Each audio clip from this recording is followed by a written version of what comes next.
Hello everyone, कैसे हैं सब दोस्त। मैं रोहित वर्मा, आपका दोस्त, आपका भाई, स्वागत करता हूं आप सभी का आज की एक और नई क्लास में जीके जीएस की जो अपनी सीरीज़ चल रही है उसमें। तो फर्स्ट ऑफ ऑल कि 20 क्वेश्चन का जो है अपना क्लास रहेगा। जैसे कि आप सभी को मालूम है 20 क्वेश्चन की हम सीरीज़ लेके चला करेंगे पर क्लास में। और इसके सिवा मेरी आप सभी दोस्तों से एक रिक्वेस्ट रहती है जेन्युइन सी कि कमेंट बॉक्स में ज़रूर सब दोस्त बताइए करिएगा कि क्लास जो है वो आपको कैसी लगी, और अगर कोई चेंज की ज़रूरत है तो वो भी बताइए, ठीक है। तो चलिए ज़्यादा टाइम वेस्ट किए बिना शुरू करते हैं अपनी क्लास। और ये रहा लास्ट क्लास का क्वेश्चन। तो जल्दी से सभी दोस्त जो हैं वो इसका आंसर देंगे कि फर्स्ट स्पीकर कौन था इंडियन पार्लियामेंट का, ठीक है। फर्स्ट स्पीकर कौन था इंडियन पार्लियामेंट का, ये आपका होमवर्क था, इसको आंसर में दीजिए। तो बढ़ते हैं अपनी आज की क्लास के पहले क्वेश्चन की ओर। In which of the following state in India there is no panchayat raj institution. Bharat में जो ऑप्शंस में स्टेट्स दिए हुए हैं इनमें से कौन सा ऐसा स्टेट है जिसमें पंचायती राज सिस्टम जो है वो नहीं है, ठीक है। कौन से राज्य में पंचायती राज संस्था बिल्कुल नहीं है। क्लियर है, उम्मीद करता हूँ क्वेश्चन आपको जो है वो समझ आ गया होगा। चलिए बहुत बढ़िया। तो इसके सिवा बात करते हैं। देखिए फर्स्ट ऑफ ऑल आपको लिखवा देता हूँ मैं। एक नंबर पे लिख लीजिए मेरे भाई नागालैंड, दूसरे नंबर पे लिख लीजिए मिज़ोरम, और तीसरे नंबर पे मेरे भाई आप लिखेंगे मणिपुर। ये 3 स्टेट हैं भारत के, यहाँ पे पंचायती राज सिस्टम जो है वो नहीं है। और इसके सिवा यूनियन टेरिटरी की बात कर ली जाए तो यूनियन टेरिटरी में दिल्ली जो है वो आ जाएगा। यहाँ पर भी पंचायती राज सिस्टम जो है वो मेरे भाई बिल्कुल नहीं है। क्लियर है यहाँ तक। साथ साथ में नोट्स वगैरह बनाते जाइएगा ताकि जब एक्चुअल टाइम आएगा एग्ज़ाम का तो आपके लिए रिवीजन करना ईजी हो जाएगा। इसके सिवा बात करते हैं पंचायत के रिलेटेड कि पंचायत से और कैसे कैसे क्वेश्चंस बन सकते हैं। सबसे पहला क्वेश्चन बन सकता है कि पंचायत जो है मेरे भाई, ये पंचायत सबसे पहले जो पूछ सकते हैं वो पूछ सकते हैं कि भाई आर्टिकल जो है वो कौन से आर्टिकल में पंचायत आती है। फिर इसके सिवा पूछ लेंगे कि कौन सा पार्ट आता है पंचायत, ठीक है। फिर शेड्यूल पूछ सकते हैं। देखिए जितने भी प्रोबेबिलिटी होगी ना कि क्वेश्चन जहाँ से भी बन सकता होगा, मैं ट्राई करूँगा कि वो सब आपको कवर होता जाए एक एक क्वेश्चन के साथ साथ ही। बस इसके बदले में आपको पूरा मेंटली जो है वो यहाँ पे प्रेजेंट रहना पड़ेगा और अच्छे से रिवीजन वगैरह करनी पड़ेगी। बाकी आपको कोई प्रॉब्लम नहीं देखने को मिलेगी, ठीक है। तो बात करते हैं पंचायत के रिलेटेड। फर्स्ट ऑफ ऑल कौन सा आर्टिकल है, तो आर्टिकल नंबर 243 है जो पंचायत की बात करता है। उसके बाद बात करते हैं कौन सा पार्ट है, तो पार्ट 9 जो है वो पंचायत की बात करता है। शेड्यूल की बात करें तो शेड्यूल है 11th शेड्यूल जो इसकी बात करता है। अमेंडमेंट की बात करें कि कौन सा अमेंडमेंट है जो पंचायत से संबंधित है, तो 73rd नंबर का अमेंडमेंट जो है मेरे भाई वो इसकी संबंधित है। क्लियर है। चलिए नेक्स्ट क्वेश्चन पे बढ़ते हैं। साथ साथ में नोट्स बनाते जाएं, नहीं तो स्क्रीनशॉट लेते जाएं। और अगर क्लास अच्छा लगे तो डेफिनेटली मेरे भाई एक लाइक जो है सभी दोस्त कीजिएगा। अगला क्वेश्चन है in which of the following continent in the Atlas mountain range located, ठीक है। तो यहाँ पे एटलस माउंटेन रेंज जो है उसकी बात जो है यहाँ पे की जा रही है, ठीक है। तो चलिए देख लेते हैं। सबसे पहले हम अपने देखेंगे सबसे ऊपर एशिया की बात है, जो कि हमारा इंडिया जो है वो भी एशिया में आता है। तो एशिया की जो माउंटेन रेंज है सबसे बड़ी वो कौन सी है, तो हिमालय है। उसके बाद हम बात कर लें यूरोप की, तो यूरोप की जो है वो आ जाएगी मेरे भाई एंडीज़ आ जाएगी, ठीक है। फिर इसके बाद नीचे बात करें अफ्रीका की, तो अफ्रीका में आ जाएगा एटलस। और अफ्रीका में कहाँ पे, नॉर्थ अफ्रीका में आएगा, ठीक है। नॉर्थ अफ्रीका में जो है वो एटलस आएगा। क्लियर। तो ऑप्शन नंबर डी जो है आपका बिल्कुल सही हो जाएगा। और एक चीज़ का ध्यान रखिए, जिन जिन भाइयों को आंसर्स आते होंगे क्वेश्चंस के वो ट्राई कीजिए, साथ साथ में कमेंट बॉक्स में अपना आंसर जो है वो देते जाएं। नेक्स्ट क्वेश्चन की ओर बढ़ेंगे। भारत का एकमात्र राज्य कौन सा है जिसकी सीमा सिक्किम राज्य से जुड़ी हुई है। भारत का एकमात्र राज्य, इंडिया का एक स्टेट वह कौन सा है जिसकी सीमा जो है वो बाउंड्री जो है, बॉर्डर जो है वो उससे जुड़ा हुआ है सिक्किम से। क्लियर। तो आपको बता दूं सिक्किम जो है ना इंडियन स्टेट्स के कंपैरेटिवली देखा जाए तो सिर्फ एक स्टेट से उसकी बॉर्डर जो है वो टच होती है। और वो कौन सी स्टेट है, वो स्टेट है मेरे भाई वेस्ट बंगाल, ठीक है। सिर्फ और सिर्फ वेस्ट बंगाल से होती है टच। और इंटरनेशनल बॉर्डर की बात कर ली जाए मेरे भाई, तो इंटरनेशनल 3 तक वो है टच करता है सिक्किम जो है। इंटरनेशनल किस किस के साथ लगेगा सिक्किम, एक तो चाइना के साथ लगेगा, दूसरा भूटान के साथ लगेगा, भूटान के साथ लगेगा, और तीसरे नंबर पे जो है वो किसके साथ लगेगा, नेपाल के साथ लगेगा, ठीक है। इंटरनेशनल बात की जाए तो चाइना, भूटान और नेपाल। और अगर इंडिया के स्टेट की बात की जाए तो सिर्फ और सिर्फ वेस्ट बंगाल के साथ जो है सिक्किम अपना बॉर्डर शेयर करेगा। तो ऑप्शन नंबर ए यहाँ पे बिल्कुल सही हो जाएगा। अगले क्वेश्चन की ओर बढ़ते हैं।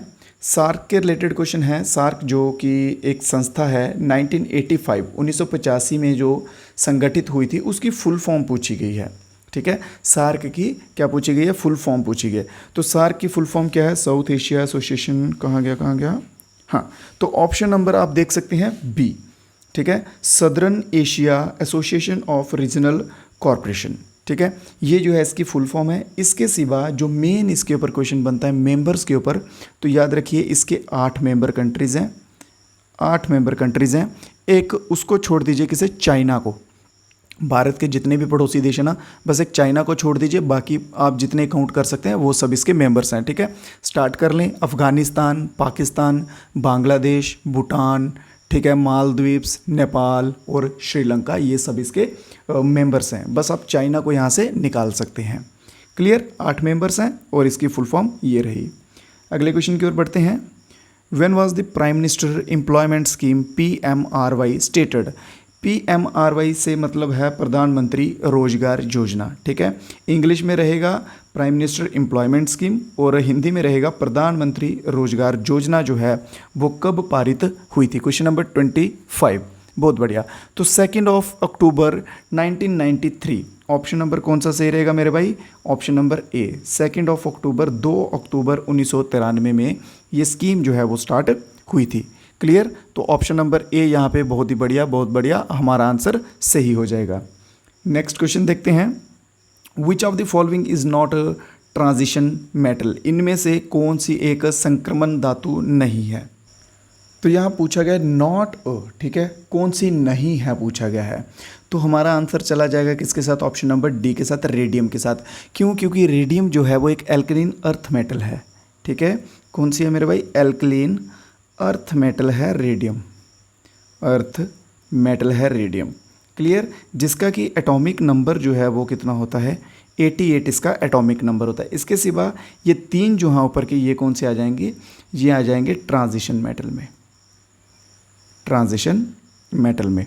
और ट्रांजिशन मेटल में मोस्टली जो मेटल पूछा जाता है वो कौन सा पूछा जाता है? बोरियम। ठीक है, ऑप्शन नंबर बी याद रखिए। बोरियम जो है ये पूछा जाता है मोस्टली ट्रांजिशन मेटल में, और रेडियम जो है ये एक एल्कलीन अर्थ मेटल है। तो ऑप्शन नंबर डी यहाँ पे हमारा सही हो जाएगा। नेक्स्ट क्वेश्चन है, on which day is world day to combat desertification and drought celebrated? Desertification क्या हो गया कि जंगल जो होते हैं, फॉरेस्ट जो होते हैं, उनको काटना। ठीक है, उनको काट काट के डेजर्टिफिकेशन कर देना। और ड्रॉट होता है सूखा। क्लियर है? विश्व मरुस्थलीकरण एवं सूखा निवारण दिवस जो है वो किस डेट को मनाया जाता है? तो 17 जून जो है हमारा बिल्कुल इसमें सही आंसर रहेगा। 17 जून को जो है ये दिन मनाया जाता है। ठीक है, और इसकी थीम क्या रहेगी? इसकी थीम रहती है United for land our legacy. ठीक है, यूनाइटेड फॉर लैंड, याद रखिए, यूनाइटेड फॉर लैंड और लेगेसी, ये जो है ये इसकी यहाँ पे थीम रहेगी मेरे भाई। क्लियर है? यहाँ तक उम्मीद करता हूँ कि क्वेश्चंस जो हैं आपको समझ आ रहे होंगे। अगर इसके बावजूद भी किसी भाई को कोई डाउट रह जाता है, किसी क्वेश्चन में कोई समझ नहीं आता, तो आप कमेंट बॉक्स में बता दीजिएगा, वहाँ पे आपको आंसर मिल जाएगा। नेक्स्ट क्वेश्चन है, recently the foundation stone of Maa Kamakhya access corridor was laid. Maa Kamakhya Devi temple is located on which hill? यहाँ पे बात की गई है किसकी? इन्होंने बोला है सिंपल सा कि हाल ही में करंटली जो है फाउंडेशन स्टोन समझते ना, आपकी किसी भी चीज़ की शुरुआत करनी हो तो फाउंडेशन स्टोन रखते हैं। पहले कोई रास्ता बनाना हो तो बोलते हैं फाउंडेशन स्टोन रख दिया है, ठीक है, कि शुरुआत कर सकते हो। तो वैसे ही माँ कामाख्या देवी जो है, इनका फेमस टेम्पल है वो कहाँ पे है? असम में है। कहाँ पे है? असम में है। माँ कामाख्या देवी को ब्लीडिंग गॉडेस भी कहा जाता है। ब्लीडिंग गॉडेस भी कहा जाता है माँ कामाख्या देवी को। और इन्होंने मेन पूछा हुआ है कि ये जो टेम्पल है ये कौन सी हिल, कौन सी पहाड़ी के ऊपर लोकेटेड है। क्लियर है? क्वेश्चन समझ आ गया? तो ये जो है ये नीलाचल हिल, ऑप्शन नंबर बी जहाँ पे मेरे भाई बिल्कुल सही रहेगा, जो कि कहाँ पे है? गुवाहाटी में है। ठीक है, गुवाहाटी असम में है नीलाचल हिल्स। इसके सिवा बात करते हैं चामुंडा हिल्स की। ये मोस्ट इंपॉर्टेंट हो जाएगी आपके लिए। चामुंडा हिल जो है, चामुंडा हिल जो है ये कहाँ पे आ जाएगी? ये कर्नाटका में आ जाएगी। कर्नाटका में आ जाएगी। ये भी इंपॉर्टेंट है। चामुंडा हिल से भी क्वेश्चन आपको पूछ सकते हैं। मेनली पूछेंगे तो स्टेट का ही पूछेंगे। नेक्स्ट क्वेश्चन देखते हैं, which was the first indigenous manned space mission of ISRO. ISRO का पहला स्वदेशी मानव युक्त अंतरिक्ष मिशन जो है वो कौन सा था। ठीक है, मानव युक्त से क्या समझते हैं आप, जिसमें कि इंसानों को जो है वो भेजा गया। ठीक है, तो ये रहेगा हमारा ऑप्शन नंबर डी यहाँ पे बिल्कुल सही। गगनयान जो है ये पहला इंडिजीनियस मिशन था जो कि किसके द्वारा किया गया था, वाई इसरो। किसके द्वारा किया गया था मेरे भाई, इसरो के द्वारा। ठीक है, बहुत बढ़िया। इसमें क्या किया गया था कि एस्ट्रोनॉट्स जो थे उनको स्पेस में भेजा गया था। क्या किया गया था, एस्ट्रोनॉट्स को स्पेस में भेजा गया था। चलिए नेक्स्ट क्वेश्चन की ओर चलते हैं। नेक्स्ट क्वेश्चन क्या बोलता है, who is the father of Indian informational technology. Indian information technology से क्या मतलब है कि आईटी सेक्टर नॉर्मली आप सभी दोस्तों ने नाम सुना होगा। अगर आप स्पेशली मेट्रो सिटीज़ से बिलोंग करते हैं, जहाँ मेट्रो सिटीज़ में जानते हैं, तो मेट्रो सिटीज़ जो है वो आईटी के लिए फेमस होती हैं। जैसे बेंगलोर हो गया, पुणे हो गया, ये सब जो है वो आईटी के लिए बहुत फेमस है। तो यहाँ पे बात की गई है कि उनके फाउंडर जो हैं या फादर वो है, सॉरी फाउंडर नहीं, फादर किसे कहा जाता है, तो आईटी सेक्टर के जो हैं, आईटी के फादर जो है वो कहा जाता है मेरे भाई। इसमें ऑप्शन हमारा रहेगा option number D, none of these को। ठीक है, क्योंकि उनके फादर कहा जाता है फ़कीर चंद कोहली को, फ़कीर चंद कोहली, जो कि ऑप्शन में नहीं दिया हुआ है। ठीक है, फ़कीर चंद कोहली को आईटी का फादर कहा जाता है। और एक सबसे इंपॉर्टेंट नाम यहाँ पे देखने को मिलेगा आपको, नारायण मूर्ति, जो कि सीईओ हैं किसके, इन्फोसिस के। इन्फोसिस आप सभी ने नाम सुना होगा कि नहीं, उम्मीद है कि सुना ही होगा, तो अच्छी बात है। तो इन्फोसिस के सीईओ कौन है, नारायण मूर्ति। तो इसमें हमारा आंसर क्या रहेगा, ऑप्शन नंबर डी। और याद कर लीजिए फ़कीर चंद कोहली, जिन्हें कि फादर ऑफ आईटी कहा जाता है। नेक्स्ट क्वेश्चन है, this subsidiary treaty one of the most important policies introduce to expand British. हाँ देखिए, सब्सिडरी अलायंस करके एक ना ट्रीटी आई थी, उसमें क्या था कि जो ब्रिटिश गवर्नमेंट थी ना, वो दूसरों को क्या बोलती थी कि हम जो ब्रिटिशर्स हमारे सोल्जर हैं वो आपको प्रोटेक्शन देंगे, आप इनको रखिए अपने साम्राज्य में, बस आप इनको पे वगैरह कर दीजिए, जो सैलरी रहेगी वो आप दीजिएगा, बाकी ये आपको प्रोटेक्शन देंगे। ठीक है, वो थी एक टाइप की हड़प नीति। जब राजा जो था वो पूरी तरह से उनके ऊपर डिपेंड हो जाता था, तो फिर वो उसी पे अटैक करके उसका साम्राज्य जो है वो छीन लेते थे।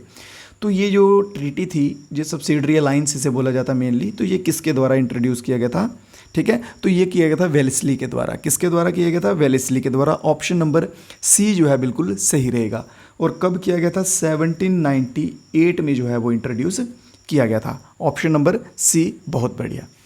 नेक्स्ट क्वेश्चन क्या कहता है, what is the name of the device that record electrical change during heart beat. Heart beat की बात की गई है कि जब दिल की धड़कन जो है वो बढ़ती है या कम होती है, उसके दौरान कौन सा इलेक्ट्रिकल डिवाइस है जिससे हम ये मेज़र कर पाते हैं या जिससे हमें पता चलता है। एक चीज़ आपको बता दूं, अगर इन केस हार्ट के रिलेटेड, दिल के रिलेटेड क्वेश्चन आ जाए और अगर आपको उसका आंसर ना पता हो, ठीक है, उसमें उसके साइंटिफिक नाम दिए गए हो, एक शब्द देखिए, एक शब्द वो है कार्डियो। अगर कार्डियो शब्द वहाँ पे आ रहा है, ठीक है, तो कार्डियो शब्द अगर वहाँ पे आ रहा है तो मान लीजिए ये दिल के रिलेटेड का है। ठीक है, अब यहाँ पे ऑलमोस्ट सेम है, बस ग्राफ और ग्राम में डिफरेंस दिया गया है। तो याद रखिएगा इलेक्ट्रोकार्डियोग्राफ जो है यहाँ पे बिल्कुल सही आंसर रहेगा, ऑप्शन नंबर बी। बहुत बढ़िया, ऑप्शन नंबर बी जो है बिल्कुल सही रहेगा। नेक्स्ट क्वेश्चन है, अशोक चक्र represent in Indian national flag.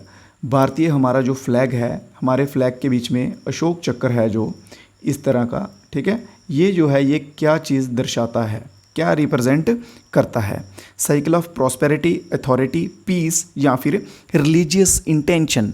तो ये जो अशोक चक्र है ये करता है प्रिंसिपल ऑफ धर्मा, जिसे कि हम रिलीजियस इंटेंशन कह सकते हैं, इसको रिप्रेजेंट। तो ऑप्शन नंबर बिल्कुल सही कौन सा रहेगा, ऑप्शन नंबर डी। ठीक है, रिलीजियस इंटेंशन जिसे कि हम क्या कहते हैं, अशोक चक्र कहते हैं। बहुत बढ़िया, नेक्स्ट क्वेश्चन पे चलते हैं। नेक्स्ट क्वेश्चन है, in which state are the Mahendragiri hills located. Mahendragiri जो पहाड़ियाँ हैं वो कौन से राज्य में स्थित हैं। तो महेंद्रगिरी पहाड़ियाँ जो हैं वो ओडिशा, ऑप्शन नंबर डी में स्थित हैं। ऑप्शन नंबर डी कौन सा, ओडिशा। ओडिशा में कहाँ पे, गजापति में। कहाँ पे मेरे भाई, गजापति में जो है वो स्थित हैं। इसके सिवा बात कर लें छत्तीसगढ़ की, तो छत्तीसगढ़ की एक मोस्ट इम्पॉर्टेंट अंबिकापुर, याद रखिएगा, अंबिकापुर हिल्स, चिरीमिरी, कुछ ऐसा ही नाम है कि चिरीमिरी, हाँ ऐसा ही है। ठीक है, चिरीमिरी दूसरी, ये दो आ जाएंगी। वेस्ट बंगाल की आप सभी को मालूम होगा दार्जिलिंग, दार्जिलिंग वेस्ट बंगाल की मोस्ट फेमस, और इसके सिवा सिलीगुड़ी, ये दो इंपॉर्टेंट हो जाएंगी। फिर झारखंड की भी लिख लीजिए, पार्शनाथ और Tagore hill, Parshnath and Tagore hill. Clear है यहाँ तक सभी भाइयों को? तो ये जो है ये इंपॉर्टेंट हो जाएंगी। तो उड़ीसा गजापति में आती है महेंद्रगिरी, ठीक है। बाकी छत्तीसगढ़ में अंबिकापुर, चिरीमिरी, वेस्ट बंगाल में आ जाएगी दार्जिलिंग और सिलीगुड़ी, झारखंड में आ जाएगी पार्शनाथ और टैगोर हिल्स। क्लियर है? तो बढ़ते हैं नेक्स्ट क्वेश्चन की ओर। नेक्स्ट क्वेश्चन क्या कहता है? तो यहाँ पे बात की गई है नेक्स्ट क्वेश्चन में कि इंडिया लुक ईस्ट पॉलिसी जो है वो कब स्टार्ट हुई थी। एक ना लुक ईस्ट करके पॉलिसी आई थी, उसमें क्या था मेरे भाई, लुक ईस्ट पॉलिसी में क्या था कि जो अपनी ईस्ट साइड के लोग थे ना, ठीक है, उनके साथ रिलेशन एक टाइप के प्रमोट करना, इकोलॉजी, स्टैटिकली, कल्चर रिलेशन, ठीक है, स्पेसिफिकली एशिया पैसिफिक रीजन के जो लोग थे उनके साथ, ठीक है। तो ये फर्स्ट ऑफ ऑल सबसे पहले जो है वो 1991 में 1991 में जो है पीवी नरसिम्हा राव, ठीक है, sorry just a minute, PV Narasimha Rao, ठीक है, नरसिम्हा राव जो कि उस टाइम पे प्राइम मिनिस्टर थे, उनके द्वारा जो है वो लुक ईस्ट पॉलिसी लाई गई थी। फिर उसके बाद जो है इसको चेंज किया गया, थोड़ा सा इसमें चेंजेस लाए, ठीक है। फिर इसको लुक ईस्ट पॉलिसी को इसका नाम दिया गया act east policy, act east policy, ठीक है। पहले था कि उधर देखो, लुक ईस्ट का मतलब है कि वहाँ देखो। अब एक्ट ईस्ट पॉलिसी की ये किसके द्वारा की गई? ये की गई 2014 में पीएम मोदी के द्वारा। मोदी ने बोला कि भाई अब हम क्या करेंगे, देखेंगे नहीं, अब एक्ट करेंगे, ठीक है, काम करेंगे। क्लियर है? यहाँ तक आपको क्वेश्चन क्लियर हो गया? तो अब आप जो है इसका आंसर जो है वो दे सकते हैं 1991 में आई थी कि 2014 में आई थी। तो यहाँ पे बात की गई लुक ईस्ट पॉलिसी की, तो इसका आंसर जो है आप सभी बच्चे कमेंट बॉक्स में देंगे। नेक्स्ट क्वेश्चन है, which of the following has more energy in UV rays. Ultraviolet rays जो हैं उनमें किस में सबसे ज़्यादा एनर्जी होती है? तो सबसे पहले पे जो है वो कौन सी आती है, लिखते जाइए। एक मिनट आपको ना मैं एक सीक्वेंस बता देता हूँ। गामा, फिर उसके बाद एक्सरे, फिर उसके बाद यूवी रेज, फिर यूवी रेज के बाद इंफ्रारेड, ठीक है, इंफ्रारेड रेज। तो मोस्ट पावरफुल जो है जिसे हम कह सकते हैं वो होती है गामा, ठीक है, मोस्ट पावरफुल, या फिर आप कह सकते हैं यूवी रेज में सबसे पावरफुल गामा, और इंफ्रा जो है वो लीस्ट होती है, सबसे कम। गामा के बाद आ जाएगी एक्सरे, एक्सरे के बाद आ जाएगी यूवी रेज, और यूवी रेज के बाद आ जाएगी इंफ्रारेड रेज। अगर पूछ लिया जाता कि सबसे कम जो है वो कौन सी होती है, तो सबसे कम इंफ्रारेड रेज, और सबसे हाई एनर्जी वाली कौन सी होती है, तो वो होती है गामा रेज। तो इसमें हमारा आंसर क्या हो जाएगा? ऑप्शन नंबर बी हमारा बिल्कुल सही आंसर हो जाएगा। नेक्स्ट क्वेश्चन देखते हैं। 2024 का जो नेशनल साइंस डे था उसकी थीम जो है मेरे भाई क्या थी? 2024 का नेशनल साइंस डे, उसकी थीम जो है वो क्या थी? बहुत बढ़िया। भारत विकसित भारत का एक लक्ष्य 2047, जहाँ ये दोनों ऑप्शन सेम ही हो गए ऑलमोस्ट। विकसित भारत के लिए स्वदेशी तकनीक, विकसित भारत हमारा विज्ञान। बहुत बढ़िया। तो ये था विकसित भारत के लिए स्वदेशी तकनीक, ठीक है। स्वदेशी का मतलब होता है खुद के देश की, इसको बाहर की मत समझिए। इंडिजीनियस टेक्नोलॉजी फॉर विकसित भारत, इंग्लिश वाले जो बच्चे हैं वो लिखिएगा इंडिजीनियस टेक्नोलॉजी फॉर विकसित भारत, जो कि ऑप्शन नंबर सी में दिया हुआ है। ऑप्शन नंबर सी यहाँ पे हमारा मेरे भाई बिल्कुल सही आंसर हो जाएगा। नेक्स्ट क्वेश्चन की ओर बढ़ते हैं। What is the main feature of mixed farming? Mixed farming से मेरे भाई आप जो है वो क्या समझते हैं? क्या एक साथ पे 2-3 क्रॉप्स लगा लेना वो मिक्स फार्मिंग में आएगा आपके अकॉर्डिंग? चलिए ऑप्शंस में देखते हैं। To cultivate both cash and food crop, एक होते हैं कैश क्रॉप, कैश क्रॉप में आते हैं जैसे शुगर केन हो गया, ठीक है। कैश क्रॉप और फूड क्रॉप को एक साथ लगाना, क्या वो मिक्स फार्मिंग में आएगा? कल्टिवेटिंग 2 और more crop simultaneously in this same field, एक ही फील्ड में, ठीक है, 2 या 2 से अधिक जो क्रॉप्स हैं वो कंटिन्यू लगाना, क्या वो आएगा? Rearing animal and cultivating crops together, जानवर पालना और कल्टिवेट क्रॉप्स लगाना एक साथ, क्या वो आएगा इसमें मिक्स्ड फार्मिंग में? और ऑप्शन नंबर डी कहता है कि cultivating different crops in the same field in sequence, क्या हम अलग अलग क्रॉप्स को सेम फील्ड में एक ही खेत में लगाएंगे, क्या वो जो है मिक्स्ड फार्मिंग में आएगा? यहाँ तक आपको क्वेश्चन समझ आ गया? ठीक है, ऑप्शंस आपको समझ आ गए। तो इसका आंसर जो है मेरे भाई, इसका आंसर रहेगा ऑप्शन नंबर सी। ठीक है, एक चीज़ ध्यान रखिए कि एक साइड पे हम पशुपालन भी करेंगे और उसके साथ साथ हम क्रॉप्स जो हैं वो भी लगाएंगे, उनको भी कल्टीवेट करेंगे। वो आता है किसकी फील्ड में, किसकी श्रेणी में? तो ये आता है मिक्स्ड फार्मिंग में। ठीक है, याद रखिएगा कि rearing of animals along side with cultivation of crops. ठीक है, जिसमें कि एनिमल्स जो है उनका भी यूज़ किया जाता है मीट के लिए, एग के लिए, मिल्क के लिए। तो वो एक टाइप का मिक्स्ड फार्मिंग बन जाता है। तो ऑप्शन नंबर सी यहाँ पे बिल्कुल सही हो जाएगा। नेक्स्ट क्वेश्चन देखते हैं आज की क्लास का second last. In the context of India IGMDP refers to. IGMDP जो है इसकी full form first of all बताइए। तो इसकी फुल फॉर्म रहेगी इंटीग्रेटेड, यहाँ पे ऑप्शन में नहीं दिया गया, ऑप्शन गलत हो गया, एक ऑप्शन हमें ऐड करना पड़ेगा खुद से, क्योंकि ऑप्शन में होना चाहिए था फुल फॉर्म। ठीक है, एक ऑप्शन निकाल दीजिए कोई भी। तो इसकी फुल फॉर्म होती है मेरे भाई, लिखिए integrated guided missile development programme. ठीक है, देखिए जिनके आगे ये डॉट जैसे लगा देता हूँ ना, वो शॉर्ट फॉर्म में वर्ड्स होते हैं, वो इतना याद रख लीजिए। क्लियर है? तो ये जो है IGMDP, इसकी फुल फॉर्म रहेगी integrated guided missile development programme, जो कि किसके द्वारा किया गया था? APJ अब्दुल कलाम के द्वारा किया गया था। ठीक है, इनको फादर भी कहा जाता है इसके। क्लियर यहाँ तक? तो ऑप्शन नंबर ए ही मान लीजिए इसको आप, तो ये इसकी फुल फॉर्म हो जाएगी, ये आप याद कर लीजिए। आज की क्लास का नेक्स्ट और लास्ट क्वेश्चन देखते हैं। Deficiency of which of the following causes scurvy. कौन से विटामिन जो हैं जिसकी कमी से स्कर्वी जो है वो रोग होता है? क्लियर है? स्कर्वी रोग निम्नलिखित में से किसकी कमी से स्कर्वी जो है वो रोग होता है? आयोडीन, सबसे पहले बात करते हैं आयोडीन। आयोडीन की कमी से क्या होता है? ग्वाइटर करके एक बीमारी होती है, आपने नॉर्मली देखा होगा। यार मैं ये क्या बन गया, ये आँख आ गई, ये बंदे का नाक आ गया, ये मुंह आ गया, ये गला आ गया। ठीक है, ये एक आपको एक ना रफ ऐसे डमी फिगर टाइप बना के समझा रहा हूँ। तो देखिए ग्वाइटर में क्या होता है, आपने देखा होगा कि कुछ लोग होते हैं उनका गला जो होता है ना, ये यहाँ से ऐसे बाहर निकल आता है, ये ऐसे करके बड़ा जैसा बन जाता है। रेयरली होता है, इतना ज़्यादा नहीं होता ये, बट ये इसके सिम्टम्स होते हैं। ठीक है, ये ऐसे बंदे का जो नेक गला होता है ये इतना बाहर आ जाता है, तो ये होता है आयोडीन की कमी से, इसे बोलते हैं ग्वाइटर। क्लियर? इसके सिवा बात करते हैं विटामिन बी। विटामिन बी की कमी से क्या होता है? बेरी करके एक डिजीज़ है जो कि विटामिन बी की कमी से होती है। क्लियर? फिर विटामिन ए जो है, विटामिन ए की कमी होगी तो इससे क्या होगा? नाइट ब्लाइंडनेस होगी, रात को दिखना कम हो जाएगा, और रात को दिखने कम होने का कारण है रॉड सेल्स। ठीक है, दो टाइप के सेल होते हैं, एक होते हैं रॉड, एक होते हैं कोन।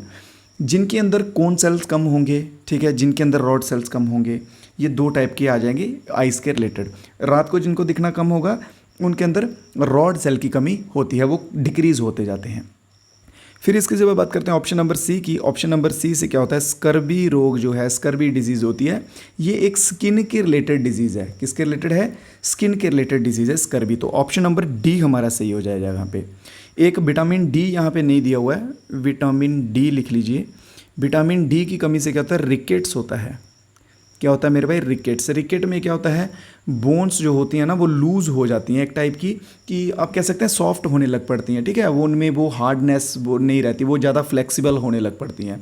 तो ये हो जाएगा विटामिन डी की कमी से भी।